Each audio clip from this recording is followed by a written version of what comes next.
Welcome back. আপনাদের সবাইকে আরো একবার স্বাগত জানাচ্ছি আমি রাসেল। আপনারা সবাই শেষ মুহূর্তে ঘুমানোর আগে ভূত.com শুনছেন, এটা অনেক বড় পাওয়া। আশা করছি আপনারা সবাই আমাদের জন্য দোয়া করবেন এবং আমরা যেন ভালো কিছু আপনাদেরকে সবসময় উপহার দিতে পারি, সেজন্য আমরাও চেষ্টা করে যাচ্ছি, চেষ্টা করে যাব ইনশাল্লাহ। যেভাবে লেখা আছে আমি সেভাবেই শুরু করছি। আসসালামু আলাইকুম রাসেল ভাই, কেমন আছেন জিজ্ঞাসা করলাম না, কারণ আপনি সর্বদাই ভালোর দলে। আমার নাম মাশরাফি মিরান শান্ত। আমার বাড়ি কুড়িগ্রাম জেলার বলদিয়া ইউনিয়নের কোনো একটি গ্রামে। বর্তমানে আমি 10ম শ্রেণীর একজন ছাত্র। যে ঘটনাটা বলতে চলেছি সেটি আমার নিজের জীবনে ঘটে যাওয়া অদ্ভুত এক ঘটনা। ভূত.com-এ পাঠানো এটি আমার প্রথম ইমেল। স্টুডিওতে যাওয়া সম্ভব হবে না বিধায় আমি লিখে পাঠালাম। ভালো লাগলে অবশ্যই পড়ে শোনাবেন, আর না পড়লেও কোনো আক্ষেপ থাকবে না, কিন্তু সত্যটা চাপা পড়ে যাবে। দিনটা ছিল গত বছরের মে মাসের 12 তারিখ, বৃহস্পতিবার। গ্রাম্য এক ক্রিকেট টুর্নামেন্ট থাকায় সেই টুর্নামেন্ট খেলতে চলে গিয়েছিলাম পাশের এক গ্রামে। আপনারা দয়া করে কেউ বৃহস্পতিবার গত বছর মে মাসের 12 তারিখ এটা মেলাতে যাবেন না। আমাদের এখানে অনেক ঘটনায় আসে যেগুলো হয়তো 1 বছর বা 2 বছরের পুরনো, সুতরাং সেই হিসেবে ক্যালেন্ডারের পাতা মিলাতে গেলে সমস্যা। যাই হোক, আমি আবারও পড়ছি। সন্ধ্যার দিকে খেলা শেষ করে রওনা হতে হতে প্রায় 7:30 মতো বেজে যায়। আমার সাথে যারা গিয়েছিল, অর্থাৎ আমার ফ্রেন্ড, ওদের সবারই বাড়ি ছিল আমার বাড়ির অনেক পেছনে, অর্থাৎ তাদের সবার বাড়ি পার করে তারপর আমার বাড়ি যেতে হবে। আমরা খেলার মাঠ থেকে রওনা দিয়েছিলাম মোট 6 জন, কিন্তু একে একে সবার বাড়ি এসে যাওয়ায় সবাই বাড়ি ফিরছিল আর আমি একা হয়ে যাচ্ছিলাম। যখন আমি আমার গ্রামের প্রবেশ মুখে, তখন আর আমার পেছনে কেউ নেই, যে যার মতো বাড়ি চলে গিয়েছে। মোবাইলটা বের করে দেখি রাত 9:10। সময়টা সামান্য মনে হলেও গ্রামের মানুষদের কাছে এটা অনেক রাত। খেলাধুলার সামগ্রীগুলো বাড়ি থেকে আনা স্কুল ব্যাগটাতে ভরে তা পেছনের কাঁধে ঝুলিয়ে এই নিস্তব্ধ রাতে একা একা হেঁটে চলছিলাম। মোবাইলের ফ্ল্যাশ লাইটটাই আমার একমাত্র সম্বল।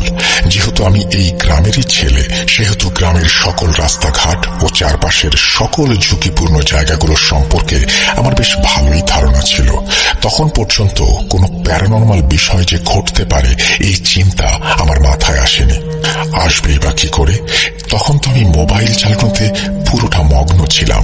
এক পর্যায়ে খেয়াল করলাম মোবাইলের চার্জ একদম 10%-এর নিচে নেমে এসেছে। চার্জ শেষ হয়ে যাওয়ায় মোবাইল চালানো বন্ধ করে শুধু ফ্ল্যাশটা জ্বালিয়ে ধীরে ধীরে এগোতে লাগলাম। যখনই মনোযোগটা মোবাইল থেকে সরিয়ে হাঁটার দিকে দিয়েছি, তখনই আমার মাথায় এলো, এতটা পথ আমি একা যাব কিভাবে? রাস্তার মাঝখানে স্থির হয়ে দাঁড়িয়ে গেলাম। চারপাশ একবার ভালোভাবে তাকিয়ে আবার হাঁটা দিলাম বাড়ির উদ্দেশ্যে। আমি বর্তমানে যে জায়গায় অবস্থান করছি, এখান থেকে পায়ে হেঁটে আমার বাড়ি যেতে সময় লাগবে মোটামুটি 20 মিনিট। পার করতে হবে মোট 3টা ধাপ।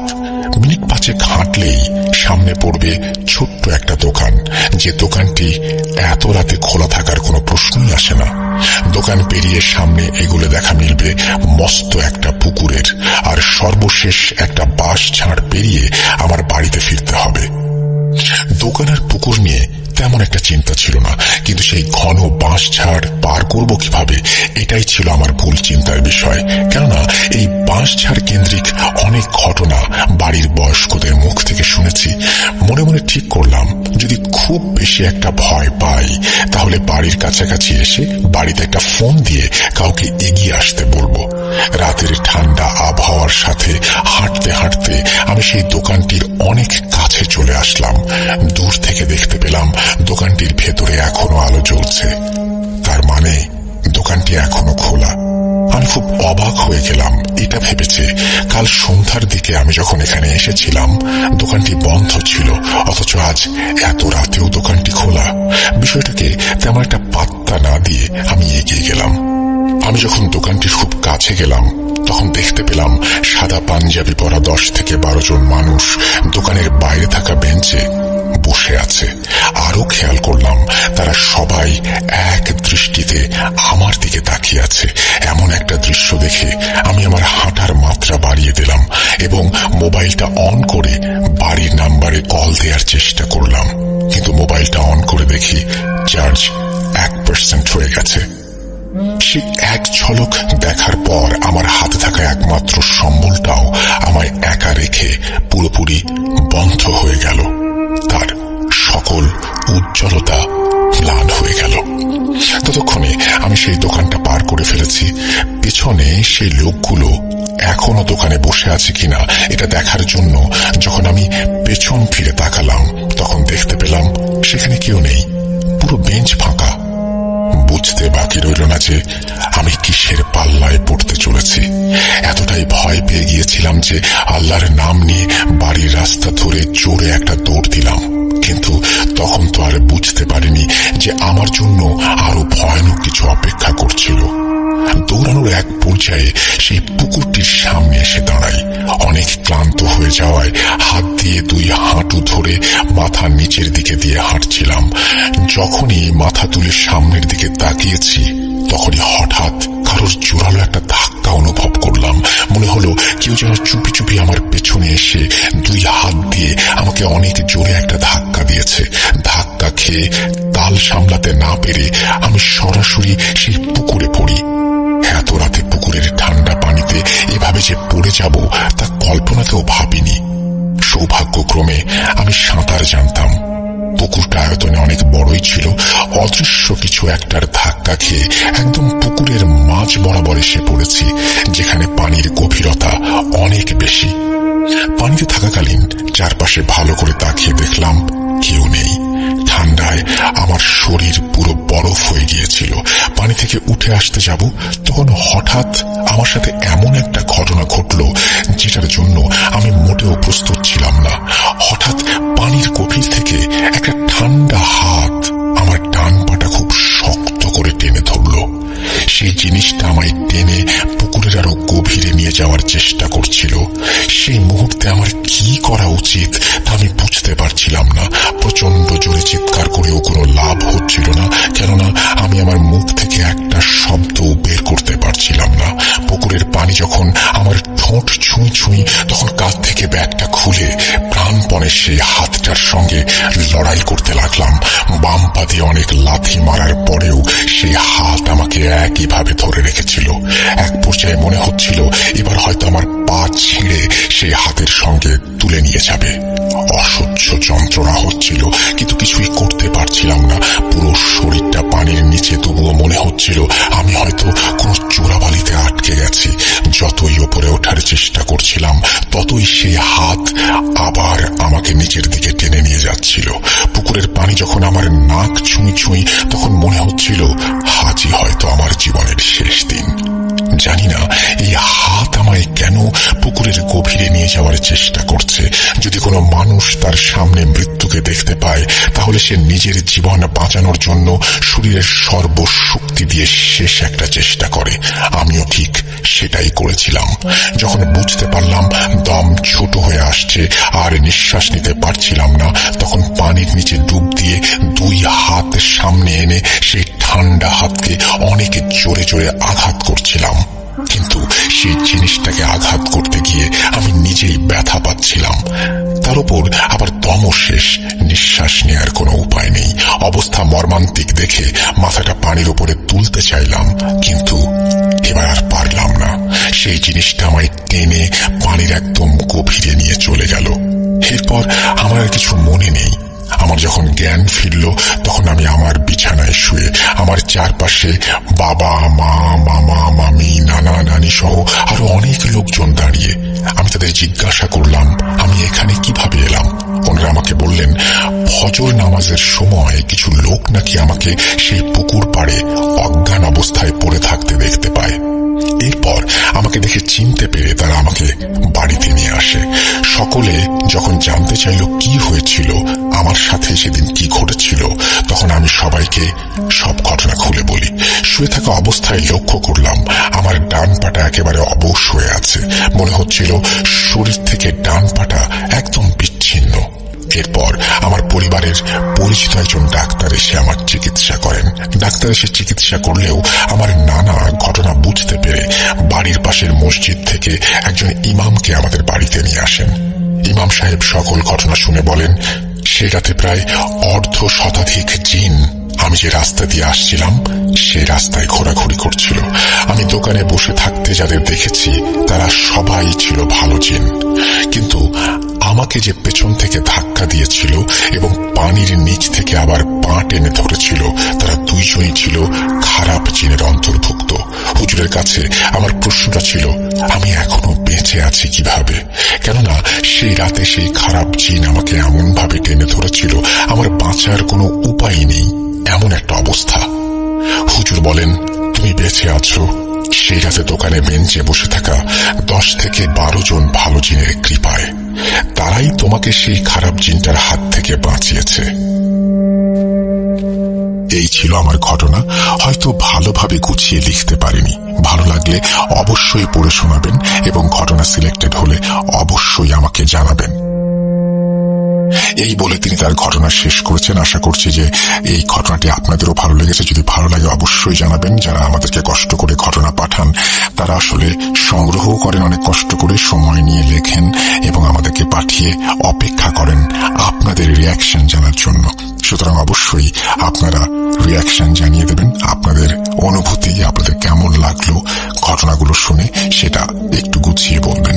আমি এই মুহূর্তে চলে যাব সেই সমস্ত ঘটনায় যে ঘটনাগুলো হয়তো আপনারা আগে কখনো শুনেছেন বা কখনোই শুনেননি, বা ঘটনাগুলো এমন যে আপনাদের বারবার শুনতে ইচ্ছে করে।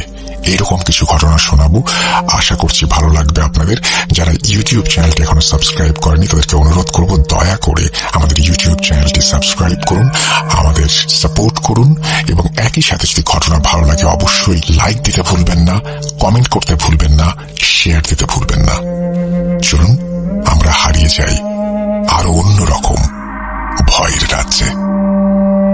আসসালামু আলাইকুম রাসেল ভাই, আশা করি ভালো আছেন। ভালো থাকবেন না বা কেন, আপনি তো সবসময় ভালোর দলে। আমি আল্লাহর অশেষ রহমতে আলহামদুলিল্লাহ ভালো আছি। আশা করি ঘটনাটি আপনাদের সবার হৃদয় ছুঁয়ে যাবে। আমি মেহেদি হাসান, টঙ্গী গাজীপুর থাকি। তারপরে তিনি তার মোবাইল নাম্বার শেয়ার করছেন, সেটা আমি শেয়ার করছি না। তারপরে তিনি লিখছেন, ঘটনাটি সিলেক্ট হলে অবশ্যই আমাকে জানাবেন। ঘটনাটি আমার এক পরিচিত আঙ্কেলের কাছ থেকে সংগ্রহ করা। অজানা কোনো এক কারণে তার নাম বলতে পারুন। অনিচ্ছাকৃত ভুল ত্রুটি ক্ষমা সুন্দর দৃষ্টিতে দেখবেন। চলুন তাহলে শুরু করা যাক। বলছি তার ভাষায়।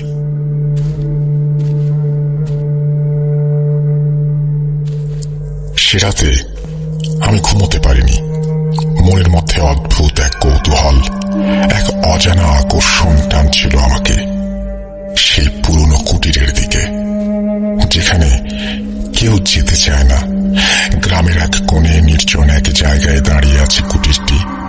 কত বছর আগে তৈরি হয়েছিল কেউ জানে না। অনেকে বলে ওটা আসলে এক সময় কোনো ধনী জমিদারদের শিকার কুঠি ছিল। আবার কেউ বলে এটা ছিল এক সাধুর আশ্রম, সেখানে সে তপস্যা করত। কিন্তু সময়ের সঙ্গে সঙ্গে কুটিরটি ভেঙে পড়ে যেতে থাকে আর ধীরে ধীরে এক ভয়ানক কাহিনীর জন্ম হয়। কুটিরের দেয়ালগুলো ভাঙাচোরা, ফাটল ধরা কাঠের খুঁটিগুলো যেন এক একটা সময়ের সাক্ষী হয়ে দাঁড়িয়ে আছে। লতাগুলো ছেয়ে গেছে চারপাশ, আর জানালাগুলো ভাঙা। মাঝে মধ্যে বাতাসে জানালার পাল্লাগুলো এমন ভাবে নড়ে ওঠে যেন কেউ ভেতর থেকে ঠেলে দিচ্ছে। অনেকেই বলে রাতে ওখান থেকে চাপা ফিসফিস শব্দ আসে, আর কখনো কখনো শোনা যায় কারো কান্নার আওয়াজ। সবাই বলে ওখানে জিনের বাস, কিন্তু আমি ভয় পাই না, কখনো পাইনি। তাই ঠিক করলাম আমি নিজেই যাব, নিজেই দেখব সত্যি কিনা। চাঁদের আলো মাটিতে পড়েছিল সোনালি ছাপ রেখে। বাতাস নিস্তব্ধ, শুধু মাঝে মাঝে দূর থেকে ভেসে আসা শেয়ালের ডাক। আমার হাতে ধরা একটা লণ্ঠন আর এক হাতে লাঠি। ধীরে ধীরে এগিয়ে গেলাম কুঠিটার দিকে। বুকের ভেতর কেমন যেন ধুকভুক করছিল, কিন্তু পা থামায়নি। কুটিরের সামনে এসে দাঁড়াতেই একটা গা ছমছমে অনুভূতি হলো। জায়গাটা একেবারে নীরব। যেন শত বছরেও এখানে কেউ আসেনি। দরজার কাঠ পুরনো, একটু চাপ দিতেই কড়াত করে খুলে গেল। ভেতরে ঢুকতেই দেখি ধুলোয় ঢাকা একটা পুরনো খাট, ভাঙা চেয়ার আর মেঝেতে কিছু অদ্ভুত চিহ্ন। মনে হলো এখানকার সময় থমকে গেছে। তখনই হঠাৎ বাতাসটা যেন থেমে গেল। মনে হলো আমার আশেপাশে কেউ আছে। পেছন থেকে অদ্ভুত একটা শব্দ আসলো। আমি দ্রুত ঘুরে দাঁড়ালাম। সামনে দাঁড়িয়ে আছে একটা লম্বা ছায়া মূর্তি। তার চোখ দুটো দুধ সাদা, মুখে এক অস্বাভাবিক হাসি। আমার গলা শুকিয়ে গেল।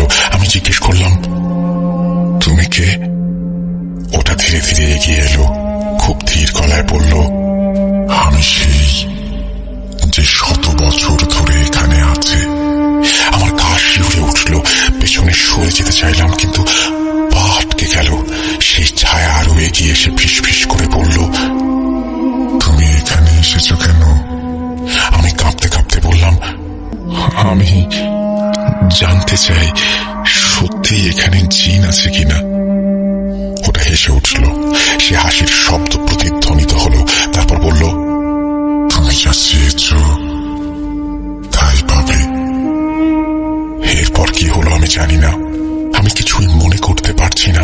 পরদিন সকালে আমাকে কুঠির সামনে পড়ে থাকতে দেখা গেল। আমার চোখ দুটো তখন ছিল অস্বাভাবিক লাল, মুখে এক অদ্ভুত হাসি। গ্রামের লোকজন খুঁজে পায় আমাকে। এখনো মাঝে মাঝে আমি ফিসফিস করে বলি, আমি সত্যিটা দেখেছি, আমি সত্যিটা জানি, কিন্তু কেউ বিশ্বাস করে না। ঘটনার পরদিন থেকে আমার জীবনে পরিবর্তন আসতে শুরু করলো। আমি আর আগের মতো নেই। গ্রামের লোকেরা আমার দিকে তাকালে কেমন যেন ভয় পায়। আমার শরীরে সবসময় একটা অস্বাভাবিক শীতল অনুভূতি লেগে থাকে। আর রাতে ঘুমানোর সময় মনে হয় কেউ আমার পাশে বসে আছে। আমার মা প্রথম লক্ষ্য করলো ব্যাপারটা। এক রাতে আমি ঘুমাচ্ছিলাম, হঠাৎ ঘুম ভেঙে দেখি মা পাশে দাঁড়িয়ে কাঁপছে।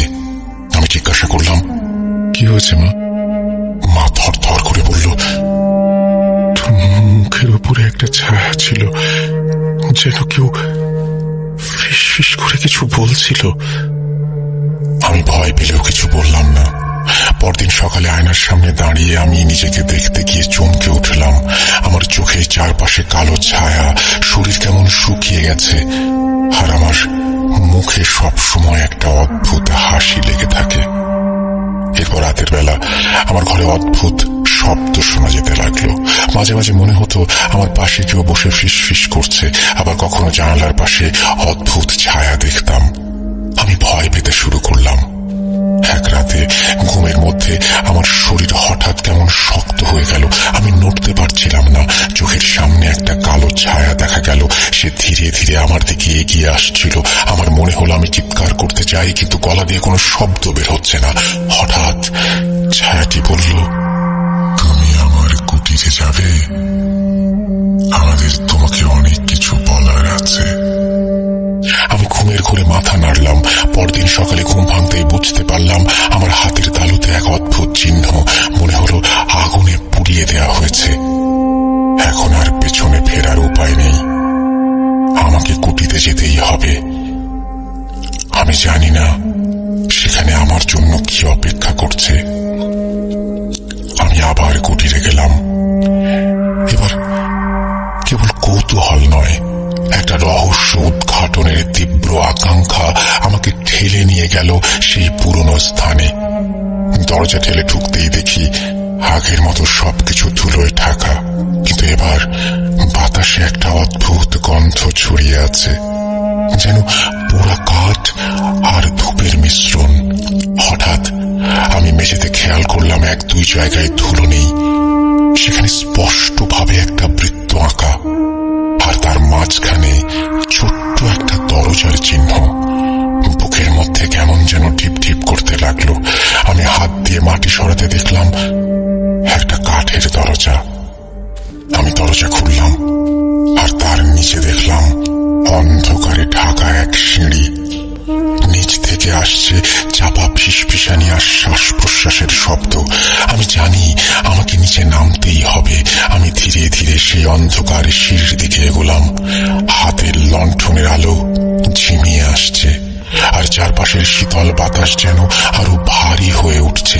নিচ থেকে ভেসে আসা ফিসফিসানির শব্দ স্পষ্ট হতে লাগলো, যেন কেউ নিচে দাঁড়িয়ে আমার আসার অপেক্ষা করছে। প্রথম ধাপ পেরোনোর পরেই আমার গায়ের লোম খাড়া হয়ে উঠল। মনে হলো অদৃশ্য কোনো শক্তি আমার আশেপাশে ঘুরে বেড়াচ্ছে। দ্বিতীয় ধাপে পা রাখতেই পেছন থেকে দরজাটা প্রচন্ড শব্দে বন্ধ হয়ে গেল। আমি থমকে দাঁড়ালাম, কিন্তু পেছনে তাকানোর সাহস হলো না। আমি ধীরে ধীরে নামতে লাগলাম। একসময় সিঁড়ি শেষ হলো, আর আমি এক বিশাল গুহার ভেতর পৌঁছালাম। দেওয়ালে পুরনো লণ্ঠন জ্বলছে, তার ফিকে আলোয় আমি যা দেখলাম তাতে আমার শ্বাস বন্ধ হয়ে আসছিল। গুহার মাঝখানে পাথরের বেদির ওপর বসে আছে সেই ছায়ামূর্তি। আগের সেই দুধ সাদা চোখ, মুখে সেই অস্বাভাবিক হাসি, কিন্তু এবার তার চারপাশে ছায়ার মতো আরো কিছু অবয়ব দেখতে পেলাম। তাদের চেহারা অস্পষ্ট, কিন্তু তারা যেন আমার দিকে তাকিয়ে আছে। ছায়ামূর্তি ধীরে ধীরে উঠে দাঁড়ালো। তার স্বর গভীর, ভয়ঙ্কর। তুমি ফিরে এসেছো। আমরা জানতাম তুমি আসবে, কারণ তুমি এখন আমাদের একজন। আমার শরীর জমে গেল। আমি কাঁপা কাঁপা গলায় বললাম, তোমরা কি? আমি কি চাইলে এখান থেকে যেতে পারবো? হেসে উঠল ওরা। গুহার দেয়ালগুলোতে সেই হাসির প্রতিধ্বনি ঘুরে বেড়ালো। তুমি আর আগের মতো নেই। কুটির তোমাকে গ্রহণ করেছে। তোমার রক্তে এখন আমাদের ছোঁয়া লেগেছে। তুমি পালাতে পারবে না। আমি আতঙ্কে পিছু হটতে চাইলাম, কিন্তু আমার পা যেন জমে গেছে। তখনই একটা কণ্ঠস্বর আমার মাথার ভেতরে কথা বলতে লাগলো। এক নারী কণ্ঠ, গভীর আর মায়াময়। তুমি যদি এখান থেকে বের হতে চাও, তবে সত্য জানতে হবে। এখানে কেন এসেছিলে মনে আছে? আমি মনে করতে চেষ্টা করলাম। হ্যাঁ, আমি এসেছিলাম কৌতূহল থেকে, কিন্তু এখন মনে হচ্ছে এই জায়গার সঙ্গে আমার গভীর কোনো সম্পর্ক আছে। নারী কণ্ঠ বলল, এই কুটির একসময় আমার ছিল। আমি এক অভিশপ্ত সাধককে আশ্রয় দিয়েছিলাম। সে অন্ধকার শক্তির সাধনা করত। এক রাতে সে নিজেকে অমর করার জন্য এক ভয়ানক আচার শুরু করে। আমি তাকে বাধা দিতে চাই, কিন্তু সে আমাকে হত্যা করে এই কুটিরে বেঁধে রাখে। সেই রাত থেকে আমি এখানেই আছি, অন্ধকারের মাঝে। আমি শ্বাস আটকে শুনছিলাম। নারী কণ্ঠ আবার বলল, তুমি মুক্ত হতে চাও? তবে আমাকে মুক্ত করো। আমি জিজ্ঞাসা করলাম, কিভাবে? নারী কণ্ঠ বলল, বেদির উপর রাখা লাল পাথরটা দেখেছ? ওটা ভেঙে দাও। আমি তাকিয়ে দেখি বেদির ওপর একটা ছোট লাল পাথর রাখা। আমি দ্বিধান্বিত হলাম, কিন্তু তখনই ছায়ামূর্তিটি আমার দিকে এগিয়ে এলো। ওটা ছবে না। কিন্তু আমি আর সময় নষ্ট করলাম না। ঝাঁপিয়ে পড়ে লাল পাথরটা হাতে নিলাম আর শক্তি দিয়ে মাটিতে ছুঁড়ে মারলাম।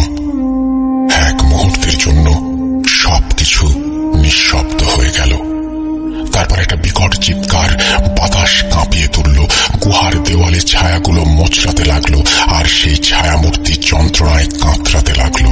আমি দেখতে পেলাম ধোঁয়ার মতো একটা সাদা আলো বেরিয়ে এসে গুহার ছাদ ভেদ করে ওপরে উঠে যাচ্ছে।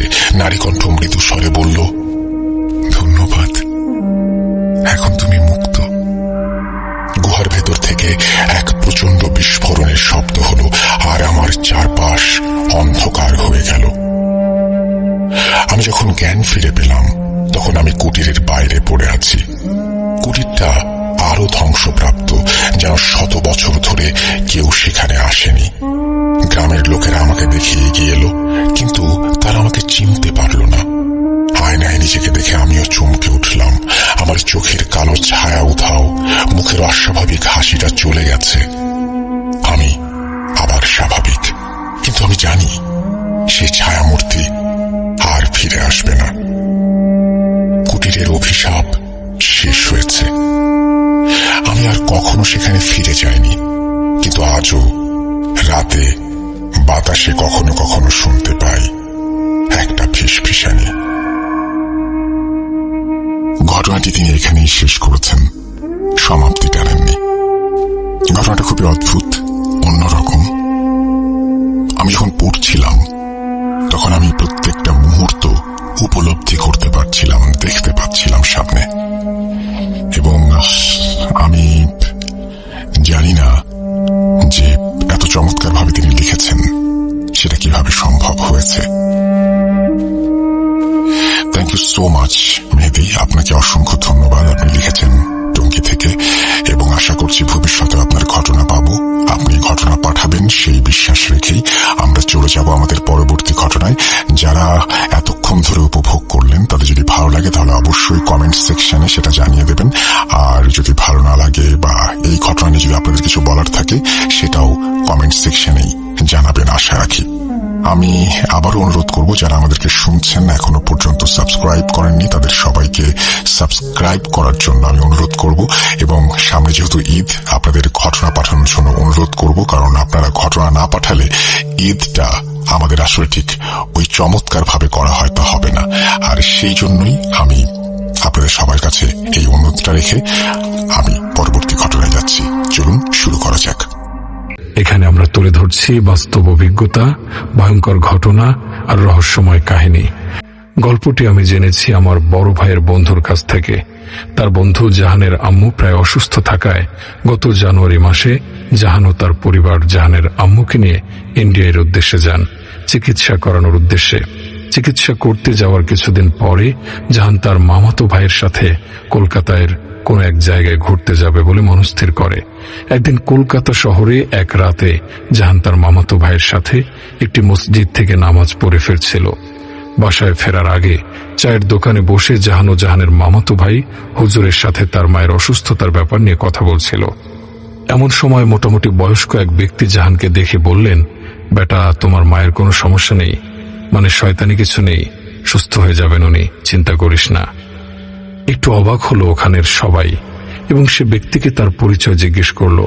লোকটা কথায় কথায় নিজের জীবনের দুর্বিষহ এক কাহিনী জাহানের সাথে শেয়ার করে। জাহান আমাকে জানায় যে কলকাতায় আমাদের ভার্সিটির অনেক বন্ধু নাকি রয়েছেন। যাই হোক, এরপর জাহান আমাকে বলে যে সেই ব্যক্তির সাথে তার পরিচয়ের পরদিন সন্ধ্যায় মসজিদে যাওয়ার পর সেই ব্যক্তির সাথে একজন মধ্যবয়স্ক ভদ্রলোককে দেখতে পেল তারা। জাহান ও তার মামাতো ভাই ও সেই দুজন ব্যক্তিকে মসজিদের কোনায় বসে কথা বলার সময় দেখল। সেই ব্যক্তি জাহানকে তার জীবনের একটি ঘটনা শোনানোর পর জাহান আমাকে আপনাদের সাথে শেয়ার করার কথা জানায়, এবং এও জানায় যে আমি আপনাদের সাথে পুরো ঘটনাটি যেন শেয়ার করে থাকি। এরপর সেই ব্যক্তি জাহানের কাছে ঘটনাটি জানানোর পর জাহান আমাকে সেই ঘটনাটি বাংলাদেশে ফিরে শেয়ার করে। সেই বয়স্ক ব্যক্তির ঘটনা আমি ওনার ভাষাতেই আপনাদের সামনে উপস্থাপন করছি। যদি অনিচ্ছাকৃত কোনো ভুল ত্রুটি হয়, আপনাদের নিকট ক্ষমা প্রার্থনা করছি। আসসালামু আলাইকুম জাহান, আজ আমি তোমাকে যে ঘটনাটি পাঠাচ্ছি তা আমি অন্য কারো মাধ্যমে পাঠাচ্ছি, কারণ আজকের দিনে আমার কাছে নিজস্ব বাড়ি, মোবাইল, গাড়ি কিছুই নেই। যদি থাকতো তবে আমি নিজেই তোমাদের কাছে এসে ঘটনাটি জানাতাম, কিন্তু এমন এক সময় ছিল আমি কোটিপতি ছিলাম, আমার অনেক অনেক টাকা ছিল, যখন অনেকে লাখপতিও ছিল না। কিন্তু একজন কোটিপতি মানুষ কেন এমন ফকির বনে গেল, কেন এখন এমন দুর্বিষহ জীবনযাপন করছে, সেটা তুমি আমার ঘটনা শুনলেই বুঝতে পারবে। আমার নাম বশির আহমেদ। আমি ভারতবর্ষের আনাচে কানাচে ট্যুর দেই আর কি, ঘুরে ফিরে বেড়াই। আমার কোনো বাড়ি ঘর নেই।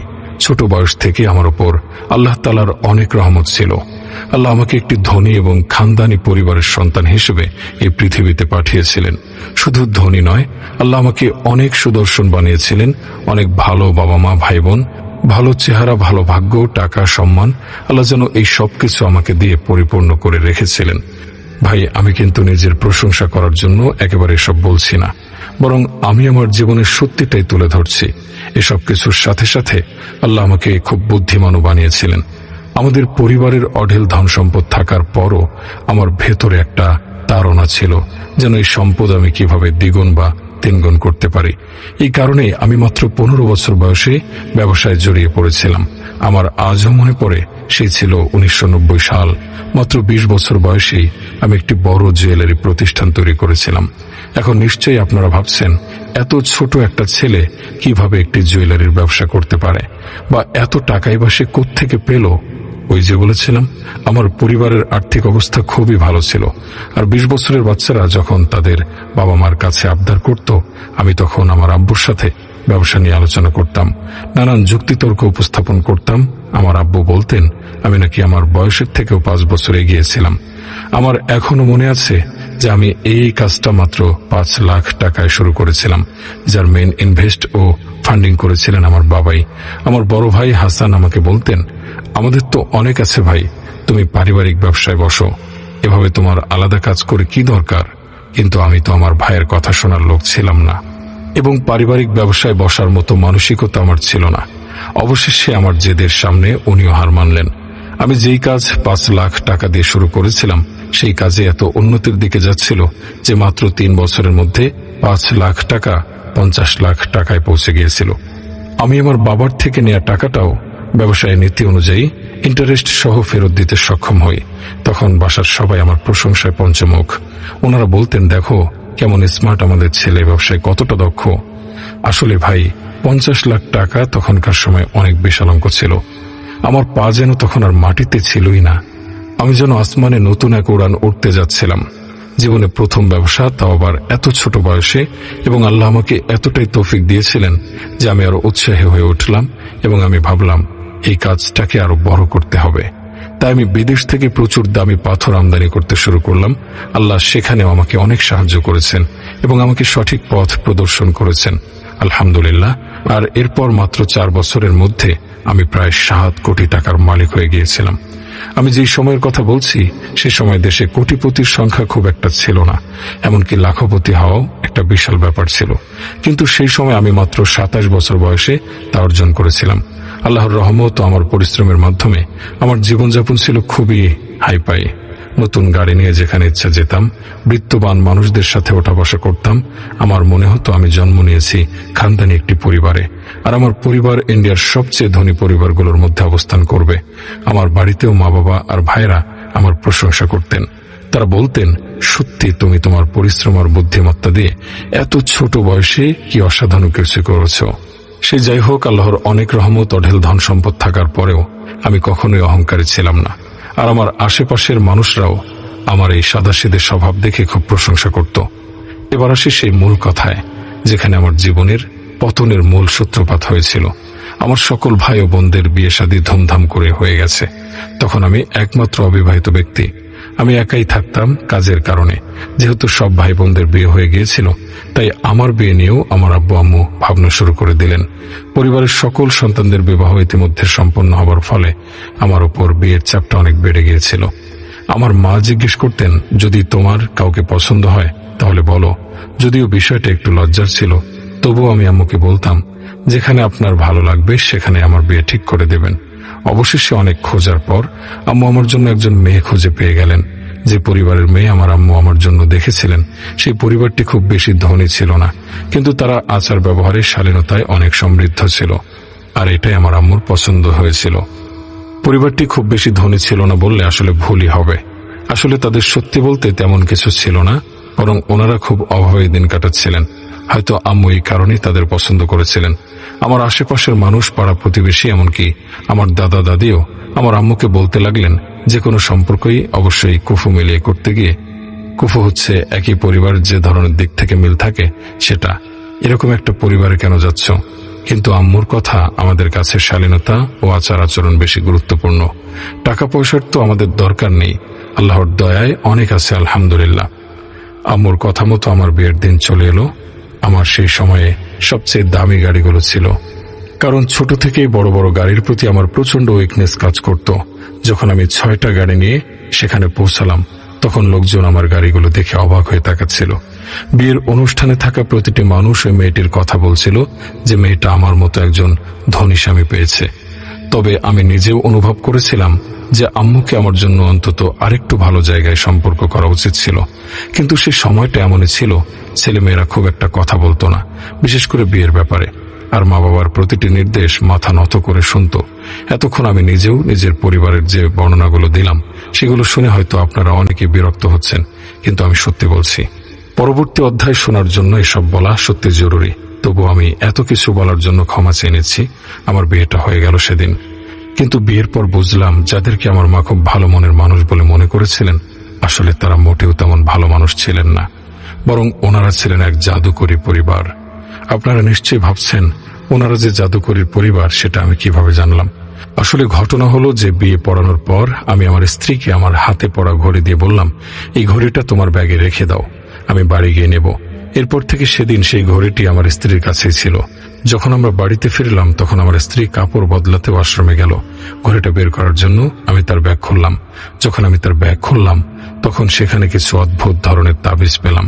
তাবিজগুলোর সাথে আরো ছিল 4-5টা কাগজ, যেগুলোর উপর আমার নাম লেখা ছিল, আর বাকি 4টি কোণে লেখা ছিল কিছু আমি যেটা বুঝতে পারছিলাম না। বিশ্বাস করো ভাই, তখন পর্যন্ত আমি কোনো জিন বা জাদুর সঙ্গে পরিচিত ছিলাম না, আর এসব সম্পর্কে কিছু আমার জানা ছিল না। আমার কেন, আমার পরিবারের কারো জীবনে তখন পর্যন্ত জিন বা জাদুর সাথে কোনো সম্পর্ক ছিল না। যাই হোক, বিয়ের পর আমি বুঝতে পারলাম আমার শ্বশুর বাড়ির লোকজন কতটা লোভী। বিয়ের কিছুদিন পর পর আমার শাশুড়ি আমার দোকানে আসতো এবং কোনো না কোনোভাবে একটি ভারী গহনার সেট নিয়ে চলে যেত। উনি গহনা নিয়ে চলে যাওয়ার আগে বলতেন যে আমি কিছুদিনের মধ্যে টাকা দিয়ে দেব, কিন্তু ভাই সেই টাকা আর কোনোদিনই নিয়ে আসতো না। প্রথম দিকে আমি কিছু বলিনি, কিন্তু যখন ধীরে ধীরে এই ঘটনাগুলো বাড়তে শুরু করলো, আমি একদিন আমার স্ত্রীর কাছে গিয়ে স্বাভাবিকভাবে বললাম যে শোনো, তোমার মাকে একটু বুঝিয়ে বলো, এগুলো কি ঠিক? এটা তো আমার ব্যবসা, তাই না? এভাবে যদি চলতে থাকে তাহলে তো আস্তে আস্তে আমাদের বড় ধরনের ক্ষতি হয়ে যাবে। উনি প্রায় 4-5 দিন পর পর সে দামি দামি গহনার সেট নিয়ে চলে যান, আর টাকা পয়সা দেবেন বলেও দেন না। তুমি ওনাকে একটু বিষয়টা বুঝিয়ে বলো। আমার কথা শুনে আমার স্ত্রী আমার উপরেই খুব ক্ষেপে গেল। বলল, যদি আমার মা 2-3টি সেট নিয়েও নেয় তাহলে এতে আপনার সম্পদ কি কমে যাবে? আপনি এমন ছোট লোকের পরিচয় দিলেন। আমি আমার স্ত্রীর আচরণ দেখে হতবাক হয়ে গেলাম। আমি ওকে বললাম যে এটা সম্পদের ব্যাপার না, এটা আসলে মান সম্মানের বিষয়। এটা কি ধরনের কথা যে দোকানে এসে নিজের ইচ্ছা মতো জিনিস নিয়ে যাবে, বিনা পয়সায় নিয়ে চলে যায়? আমার বউ মাটির দিকে তাকিয়ে ঘর থেকে বের হয়ে গেল। আমি জানতাম সে তার বাবার বাড়ি গেছে। সন্ধ্যার মধ্যে সে তার বাবার বাড়ি থেকে ফিরে এসে আমার মুখে সজোরে টাকা ছুঁড়ে মারল। আমি অবাক হয়ে বললাম, এতটুকু সম্মান আমাকে করো? এটা কি ধরনের আচরণ? তোমার স্বামীকে সম্মান দিতে শেখো। তোমার কি এতটুকু ভদ্রতাও নেই? এরপর আমি টাকাগুলো নিয়ে দোকানে চলে গেলাম। দোকানে আমার ম্যানেজার টাকাগুলো গুনে আমাকে জানালো যে আমার শাশুড়ি যত দামের গহনা নিয়ে গিয়েছেন এখানে তার অর্ধেক দামও নেই। আমি বাড়ি ফিরে আমার বউকে বললাম, তুমি যে টাকাটা আমার মুখে ছুঁড়ে মারলে, কিভাবে মারলে? এখানে তো অর্ধেক দামও নেই। তোমার মা তো আমার কাছ থেকে আরো বেশি টাকার জিনিস নিয়ে গেছে। সে আমার দিকে তাকিয়ে বিরক্তি নিয়ে বলল, আধা টাকা তো পেয়েছো, বাকিটাও নাকি সময় মতো পেয়ে যাব। আমার নাকি এত উত্তেজিত হওয়ার কিছু নেই। এই বলে ঘর থেকে বেরিয়ে যাওয়ার আগে সে বলল, আমরা তো ভিখিরি নই যে তোমার টাকায় আমাদের চলতে হবে। আমার বউয়ের এরকম কথায় আমি খুব বিরক্ত হচ্ছিলাম, কারণ একে তো এভাবে জিনিস নিয়ে যাচ্ছে, টাকা দিচ্ছে না, তার উপর আবার বড় বড় কথা বলছে। যদি ওনারা সরাসরি আমার কাছে টাকা চাইতো বা গহনা চাইতো আমি অবশ্যই দিতে রাজি হতাম, কিন্তু যেভাবে আমার সাথে প্রতারণা হচ্ছে তাতে আমি খুবই সমস্যায় পড়ে গেছি। কিছুদিন পরের কথা, আমার স্ত্রী তার বাবার বাড়ি থেকে ফিরে এলো। তার হাতে লাড্ডুর একটা বক্স ছিল। লাড্ডুর বক্স আমার দিকে এগিয়ে দিয়ে সে বলল, আম্মু তোমার জন্য পাঠিয়েছে। আমার ছোট বোনের বিয়ে ঠিক হয়ে গেছে। আমি তাকে বললাম, মাশাআল্লাহ, তোমাদেরকে অনেক অনেক অভিনন্দন, শুভেচ্ছা। এরপর তার আম্মুকেও আমার পক্ষ থেকে শুভেচ্ছা দিতে বললাম এবং জানিয়ে দিলাম যে আমি যদি পাই তাহলে তাদের বাড়িতে যাব এবং আমার শাশুড়িকে নিজে অভিনন্দন জানিয়ে আসব। আমি ছোট থেকে মিষ্টি খুব পছন্দ করতাম। আমি আমার স্ত্রীর আনা সেই বক্স খুললাম এবং লাড্ডু খেতে শুরু করলাম। লাড্ডু খাওয়ার পর আমার মনে হলো যেন আমার মাথা ঘুরতে শুরু করেছে। আমার মনে হলো আমি অজ্ঞান হয়ে যাচ্ছি, কিন্তু অজ্ঞান হওয়ার আগে যে দৃশ্যটা দেখলাম সেটি হলো আমি পড়ে যাচ্ছি আর আমার স্ত্রী আমার দিকে তাকিয়ে হাসছে। যখন আমার চোখ জোড়া খুলল আমি তখন হাসপাতালে। আমার কাছে আমার পরিবারের লোকজনও ছিল, আমার বউ ছিল, আমার শাশুড়িও দাঁড়িয়েছিলেন। আমি উঠে সবার প্রথমে আমার বউকে জিজ্ঞেস করলাম, তুমি লাড্ডুতে কি মিশিয়েছিলে? একদম হঠাৎ করে আমার বউ আর শাশুড়ি অস্থির হয়ে গেল। আমার শাশুড়ি বললেন, বাবা, আমরা তো কিছু মিশাইনি। আমি ওনার থেকে মুখ ফিরিয়ে নিয়ে আমার বড় ভাই হাসানকে বললাম, ওই লাড্ডু খাওয়ার পর আমার শরীর খারাপ হয়ে গেছে। আমার পরিবার অবাক হয়ে আমাকে জিজ্ঞেস করলো, কোন লাড্ডু? আমি বললাম, আমার বউ তার বোনের বিয়ের খবর জানানোর জন্য যে লাড্ডু নিয়ে এসেছিল, সেই লাড্ডু। আমার কথা শুনে আমার বউ আর শাশুড়িকে অনেক বেশি চিন্তিত লাগছিল। আমার শাশুড়ি বলছিলেন, কি বলছো বাবা, আমরা তো খুশিতে লাড্ডু পাঠিয়েছিলাম, তো এতে কি কিছু মেশাতে হবে? তোমরা ডাক্তারের কাছে জিজ্ঞেস করো, তাহলে আমরা লাড্ডুতে কিছু মিশিয়েছি কিনা ওরাই বলবেন। আমার ভাই ডাক্তারের কাছে গেলেন। যখন তারা ডাক্তারের কাছে এ ব্যাপারে জিজ্ঞেস করলেন যে আমাকে বিষ বা অন্য কিছু দেওয়া হয়েছে কিনা, ডাক্তার উত্তরে বললেন, না, এমন কিছু নয়, শুধু তার ব্লাড প্রেশারটা লো হয়ে গিয়েছিল, এই কারণে অজ্ঞান হয়ে গিয়েছেন। এখন ডাক্তারও এই ব্যাপারে নিশ্চিত করেছিলেন যে কোনো বিষ জাতীয় কিছু দেওয়া হয়নি। ডাক্তার তো নিজের জায়গা থেকে সঠিক কথাই বলেছিলেন, কারণ বিষ নয়, বরং আমার উপরে জাদু করা হয়েছিল, যা মেডিকেল রিপোর্টে ধরা পড়া অসম্ভব। এরপর দিন আমার শরীর খুবই ভারী হয়ে যেতে লাগলো। আমি দোকানেও প্রতিদিন যেতে পারতাম না। আমার দোকানের ম্যানেজার প্রতিদিন এসে বলতো, ভাইজান, আপনার শাশুড়ি এসেছিলেন, 2টো সেট নিয়ে গেছেন। ম্যানেজারের কথাগুলো আমি শুনতাম, কিন্তু আমি জানি না কেন কিছুই বলতে পারতাম না। একেবারে চুপ হয়ে যেতাম, না স্ত্রীকে কিছু জিজ্ঞেস করতাম, না ম্যানেজারকে কিছু বলতাম। শুধু এতটুকুই বলতাম, নিয়ে গেছে, যাক, পরে আসলে আবার দিয়ে দিও। আমার মনে আছে ওই ম্যানেজার আমার দিকে অদ্ভুত চোখে তাকিয়ে দেখত আর মনে মনে বলতো, তোর মাথা ঠিক আছে তো ভাই? টাকা মনে হয় তোর গাছে ধরে। আমি প্রায় আমার শ্বশুর বাড়ি যেতাম, কিন্তু শ্বশুর বাড়িতে আমি কেন যেতাম সেটা আমি জানি না। মনে হচ্ছিল আমি যেন একটা রোবট হয়ে গেছি, শুধু ঘরে পড়ে থাকি আর ছাদের দিকে তাকিয়ে থাকি, আর সময় পেলেই শ্বশুর বাড়ি চলে যাই। সারাদিন সেখানে থাকতে আমার ভালো লাগতো। আমার চেহারা আর জীবনযাত্রা দেখে আমার ভাইরাও চিন্তিত হয়ে পড়েছিলেন। মা আমাকে বুঝিয়ে সুঝিয়ে বলতেন, বাবা, তোমার কি হয়েছে? নিজেকে সামলাও, দেখো তো ফাটা কাপড় পরে ঘুরছো। আমি শুধু শুনতাম, কিন্তু আমি তাদের প্রশ্নের কোনো উত্তর দিতে পারছিলাম না। এভাবে জীবন চলে যাচ্ছিল, আর আমার বিয়েরও 2 বছর হয়ে গেছে। আল্লাহর রহমতে আমার টুইন বাচ্চা জন্ম নিয়েছে।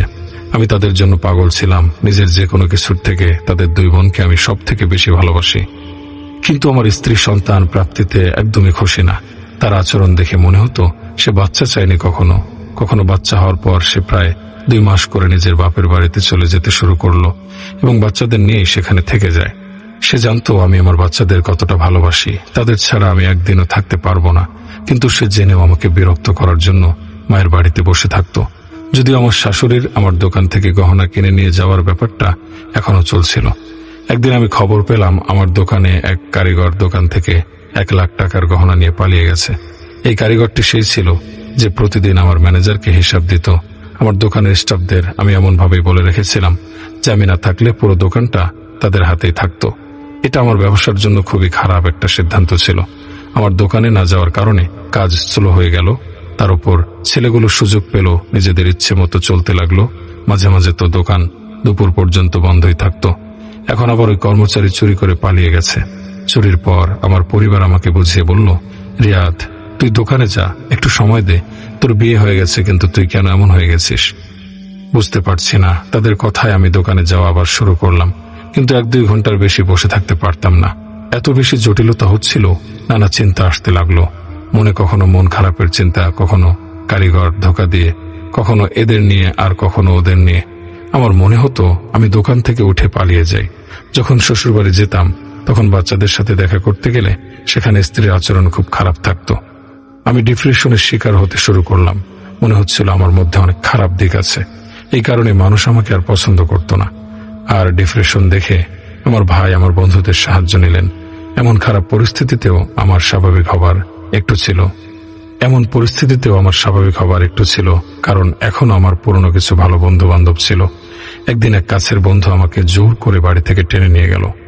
সে আমাকে প্রথমে একটা পার্কে নিয়ে গেল। সেখানে আগে থেকে আমার আরো কিছু পুরনো বন্ধু উপস্থিত ছিলেন। আমরা সবাই একে অপরের পাশে বসলাম। আমি তাদের সাথে বিয়ের পরে প্রথমবারের মতো দেখা করতে গিয়েছি। তারা আমাকে জিজ্ঞেস করলো, তুই কোথায় চলে গিয়েছিলি রে ভাই? কিরে, তোর কি ভাবিকে বেশি পছন্দ হয়েছে যে বন্ধুদেরও ছেড়ে দিলি? আমি তাদের কোনো কথার উত্তর দিতে পারছিলাম না। যখন তারা আমার চুপচাপ থাকা আর আমার চেহারার এমন অবস্থা দেখলো, তখন তারা আমার জন্য অনেকটা চিন্তায় পড়ে গেল এবং জিজ্ঞেস করতে লাগলো, তোর কি হয়েছে? তোর এই মলিন মুখ, পুরনো কাপড়, তোকে তো চেনাই যাচ্ছে না। আমি বিষয়টি এড়ানোর জন্য বললাম, দোস্ত, বিয়ের পর দায়িত্ব বেড়ে যায়, তারপর মানুষ নিজেকে সময় দিতে পারে কোথায়? এরপর আমি দেখলাম একদম হ্যান্ডসাম একটা ছেলে, যে কোট প্যান্ট পরে এসেছে, আমার সঙ্গে এসে বসে গেল। সে সবার সাথে হ্যান্ডশেক করছে, আর সবাই তার সঙ্গে এমনভাবে কথা বলছে যেন তারা তাকে ভালো করে চেনে। তাকে দেখে আমার পুরনো দিনের কথা মনে পড়ে গেল। একসময় আমিও এমন সুন্দর পোশাকে বাইরে বের হতাম। তারপর আমার বন্ধু সেই ছেলের সঙ্গে আমার পরিচয় করিয়ে দিল। আমার বন্ধু আমাকে দেখিয়ে বলল, এ হলো রিয়াদ, যাকে নিয়ে প্রায় কথা হয়। তারপর সেই ব্যক্তির দিকে তাকিয়ে বলল, এটা মারুফ সাহেব, আগর আগর সুগার মিলের মালিক। ইনি এখন আমাদের গ্রুপেরই সদস্য আর আমাদের খুব ভালো বন্ধু। আমি ওনার দিকে তাকিয়ে সালাম দিলাম। উনিও বসে বসে হাসতে হাসতে আমাকে সালাম দিলেন। আমিও হাসি দিয়ে উত্তর দিলাম। আমরা পরের 2 ঘন্টা সেখানে বসে গল্পগুজব করতে থাকলাম। কিন্তু এই 2 ঘন্টায় আমি বারবার অনুভব করছিলাম যে মারুফ সাহেব আমার দিকে অপলক দৃষ্টিতে তাকিয়ে আছেন। যেভাবে উনি আমাকে দেখছিলেন তাতে আমি বেশ অসুস্থ হয়ে পড়ে যাচ্ছিলাম। যখন আমার বন্ধুরা আড্ডা শেষ করে উঠে যেতে লাগলো, মারুফ সাহেব আমাকে বললেন, রিয়াদ সাহেব, আমি আপনার সাথে একটু কথা বলতে চাই। আপনি কি একটু সময় দিতে পারবেন? আমার সাথে আমার বন্ধুরা বলল, ভাই তুই তাহলে ওনার সাথে বস, আমরা যাই। আমার সকল বন্ধুরা ইতিমধ্যে চলে গিয়েছিল। তখন শুধু আমি বসেছিলাম আর আমার সঙ্গে মারুফ সাহেব। হঠাৎ তিনি বললেন, রিয়াদ সাহেব, আপনি জানেন আমি কিছু কবিরাজি আমলও জানি। আল্লাহ আমাকে প্রচুর সম্পদ দিয়েছেন, কিন্তু এই জ্ঞান অর্জনের উদ্দেশ্য ছিল শুধুই আমার শখ। আমি হাসতে হাসতে মাথা নেড়ে বললাম, আচ্ছা, যেমনটা সাধারণ মানুষ করে। আমার মনে হলো যদি তিনি সত্যিই কবিরাজি আমল জানেন, তাও আমি তার কাছে কি চাইতাম? কারণ যেমনটা আগেও বলেছি, তখন পর্যন্ত আমি জাদুটোনা সম্পর্কে কিছুই জানতাম না। এরপর ওনার সবকিছু শোনার পর আমি বললাম, শুনুন ভাই, খুব ভালো লাগলো, কিন্তু এখন আমাকে অনুমতি দিন, বাড়ি যেতে হবে। তখন তিনি বললেন, না, আমি আপনাকে দরকারি কাজে থাকতে বলেছি, এবং যে কথাগুলো আমি আপনার সম্পর্কে বলছি সেটা আমি আজ পর্যন্ত কাউকে বলিনি। কিন্তু আপনাকে বলার একটা উদ্দেশ্য আছে, কারণ আমি দেখতে পাচ্ছি যে আপনার জীবন খুবই দ্রুত নষ্ট হয়ে যাচ্ছে। আমি মারুফ সাহেবকে বললাম, একটু পরিষ্কার করে বলেন আপনি কি বলতে চাচ্ছেন। আমি আপনার কথাগুলো বুঝতে পারছি না। তারপর তিনি আমাকে বললেন, আপনার কি সেই লাড্ডুর কথা মনে আছে, যেটা খাওয়ার পর আপনার মাথা ঘুরেছিল, তারপর আপনি হাসপাতালে অবধি গিয়েছিলেন? আমি তাকে বললাম, আপনি এই সম্পর্কে কিভাবে জানেন? উনি বললেন, আমি তো অনেক কিছুই জানি, ওই তাবিজের কথাও জানি, যেগুলো বিয়ের দিন আপনার বইয়ের পার্স থেকে পাওয়া গেছে, যেখানে আপনার নাম লেখা ছিল। তার কথা শুনে আমার মনে হচ্ছিল যেন বিদ্যুৎ চমকালো। আমি যেন একেবারে হতবাক। ঠিক আছে, লাড্ডুর ব্যাপারটা এমন হতে পারে যে আমার বন্ধুদের মাঝে কেউ হয়তো তাকে বলেছে, কিন্তু এই ঘড়ির ব্যাপারটা তো আমি ছাড়া কেউ জানতো না। ওই রাতে যখন আমি পার্স খুলে ঘড়ি বের করতে গেলাম, তখন তার মধ্যে যে তাবিজ এবং কাগজগুলো ছিল, এটা শুধু আমার জানার কথা, আর কারো না।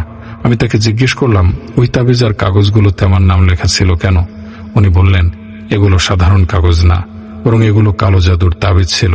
আমি জিজ্ঞেস করলাম, আমার উপর কালো জাদু কি করবে, এবং এই কালো জাদু আসলে কি? উনি বললেন, এটা এক ধরনের জাদু বিজ্ঞান, যেখানে কোনো জিনিসের শক্তি দিয়ে অন্যের উপর নিয়ন্ত্রণ করা হয়, তাকে ধ্বংস করা হয়, তার স্বাস্থ্যের ক্ষতি করা হয়। ওনার কথা শুনে আমি অবাক হয়ে গেলাম। তারপর আবার জিজ্ঞেস করলাম, আমার উপর কালো জাদু কে করবে? উনি বললেন, আপনার শুনতে কষ্ট হবে, কিন্তু আপনার বউ এখানে জড়িত আছে। আমি বললাম, মারুফ সাহেব, আপনি কেমন কথা বলছেন? একজন বউ তার স্বামীর জীবন কেন নষ্ট করতে চাইবে?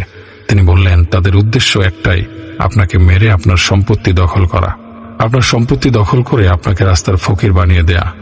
আর এই কাজটা তারা বিয়ের দিন থেকেই করছে। আমি বললাম, ঠিক আছে, আমি মানলাম যদি সে জাদু করেও থাকে, তাহলে তার চিকিৎসা কি? মারুফ সাহেব হাসলেন এবং বললেন, চিকিৎসা তো আছে, কিন্তু আমি জানি আপনি সেটা করবেন না। আমি বললাম, আমি চেষ্টা করব, বলুন কি করতে হবে। তখন তিনি বললেন, এখনই যান আর আপনার স্ত্রীকে তালাক দিয়ে আসুন।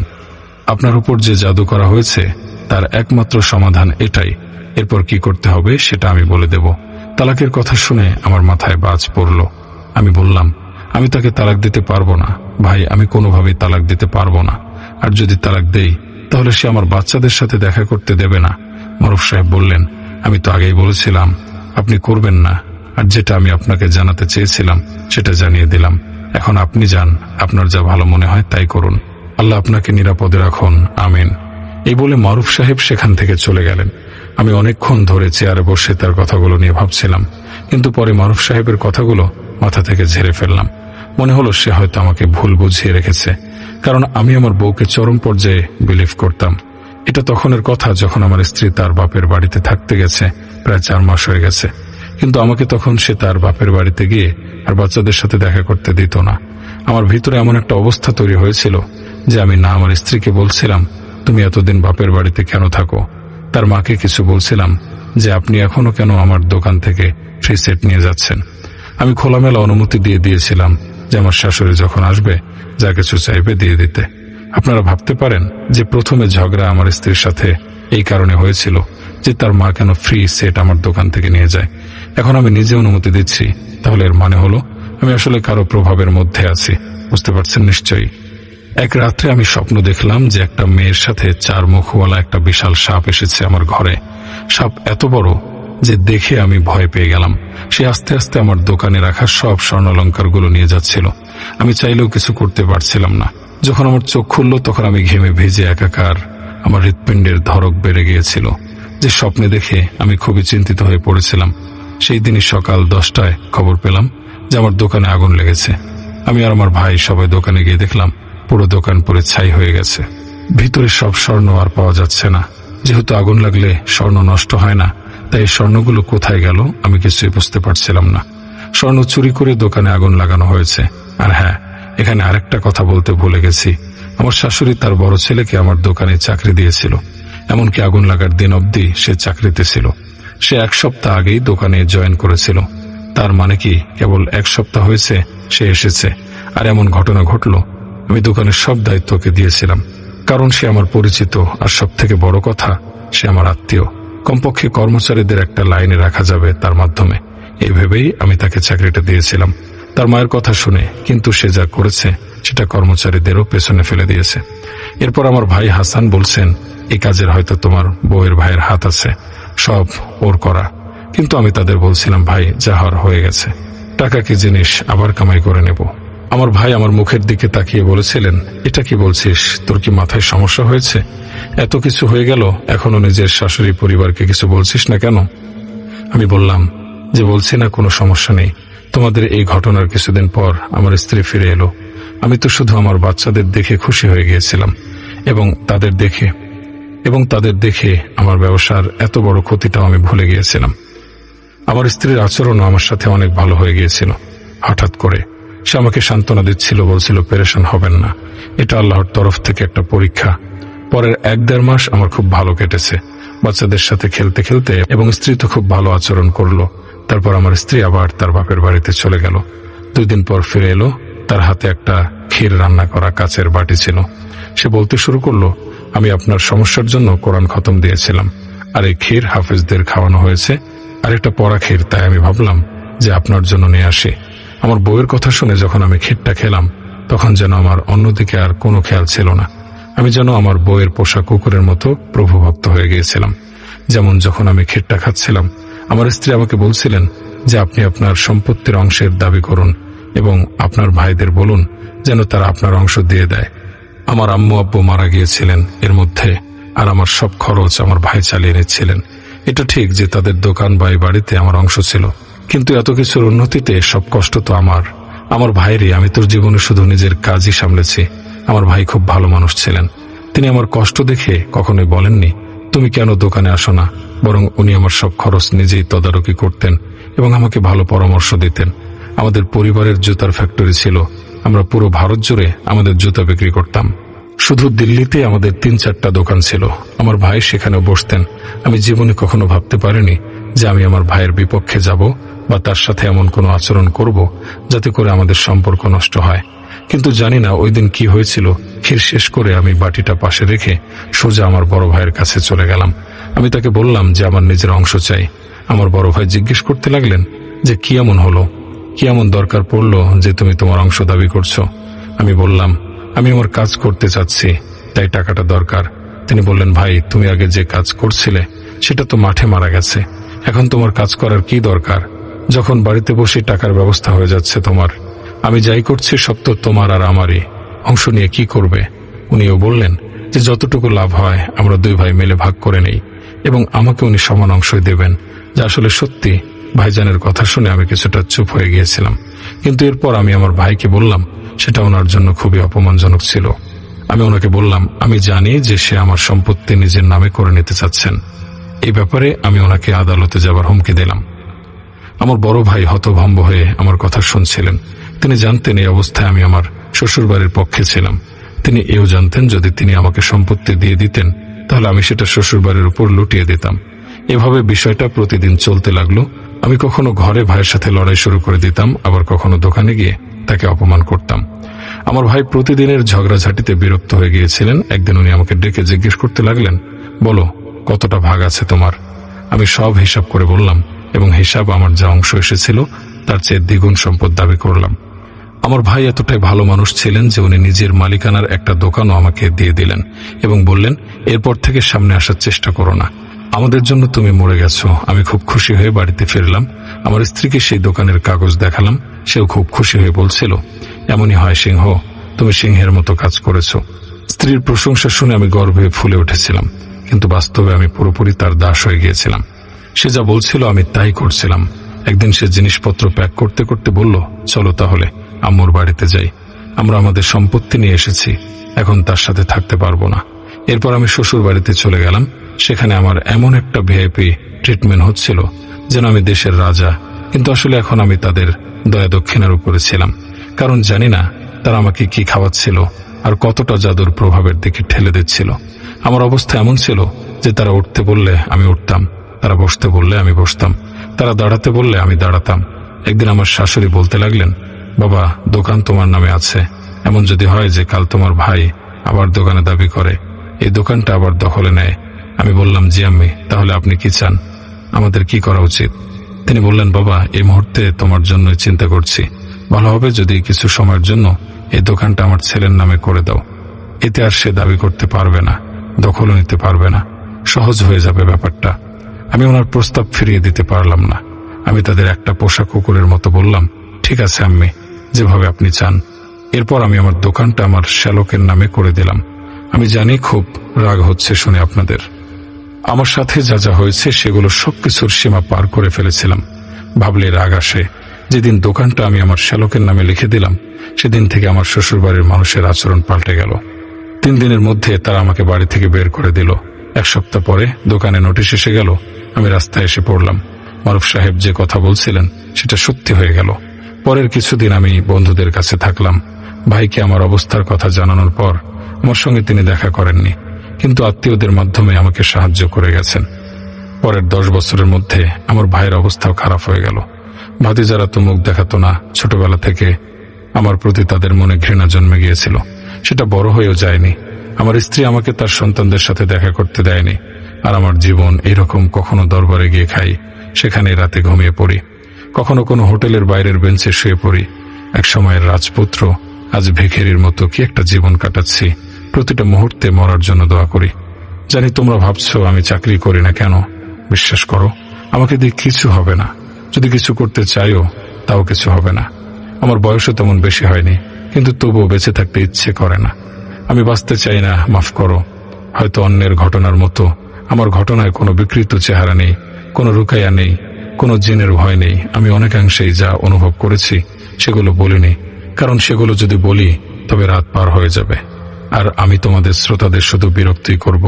আমার ঘটনা যদি ভালো না লাগে তাহলে আগেই ক্ষমা চেয়ে নিচ্ছি। আল্লাহ হাফেজ। এই বলে রিয়াদ ভাই তার ঘটনা শেষ করেন। প্রিয় শ্রোতাগণ, আজকের ঘটনা যদি আপনাদের একটু ভালো লাগে তবে আমাদের সার্থকতা। যদি আপনাদের ভালো না লাগে তবে আমি ক্ষমা প্রার্থী। সবাই ভালো থাকবেন, সুস্থ থাকবেন।